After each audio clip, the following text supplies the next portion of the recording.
Коронавирусот внесе хаос и во образованието, како во основното и средното, така и во високото образование. Студентите со петиција се противат на мерката за електронска проверка на знаењето. Според нив, начинот на оценување нема да даде квалитет и ќе подлежи на разни манипулации. Од Универзитетското собрание велат дека МОН не треба да се меша и да носи избрзани одлуки. Настане целосен хаос и не само хаос во однос на спроведување на испитот. Туку и ние ќе имаме подоба на студенти кои имаат услови да полагаат, односно имаат лаптоп со камера, со квалитетен интернет, и студенти кои немаат финансиски услови да ги полагаат испитите. Според мене, Министерството досега бар не се вршеше како што треба работата. Зошто? Се надевам, зашто? Во која состојба ни се навија образованието во Македонија? На задоволително ниво е, дали имаме некаков напредок? Не, далеко од тоа. Професорот од правниот факултет Владимир Божиновски се согласува дека има проблем во високото образование. Тој смета дека не сите предмети може да се полагаат преку електронски платформи. Онаму каде што е возможно, испитите може да се одржат преку научен есеј или преку изработка на некоја тема и така натаму.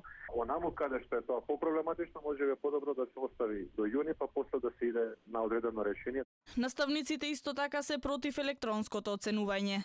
Континуитет во наставата велат мора да има, но кога се во прашање оценките, тогаш има проблем. Сметам дека можеби требаше порано да бидеме известани или требаше да ни организираат обуки. Сега секој вработен се снаоѓа како може, додека пак кога станува збор за оценувањата не би требало да има. За сега доволно е да има континуитет во наставата. Наставниците кои ги контактиравме инсистираат да останат анонимни. Ни раскажаа со какви проблеми се соочуваат, но од страв за нивните работни места решија да не говорат јавно. Посочија дека има семејства со 3 деца кои имаат само еден компјутер, па се случува 2 или сите деца да имаат настава истовремено. Но и самите наставници кои имаат деца, велат и тие се соочуваат со сличен проблем. Кој да го користи компјутерот? Наставата појаснуваат дека не може да се следи само преку мобилен телефон.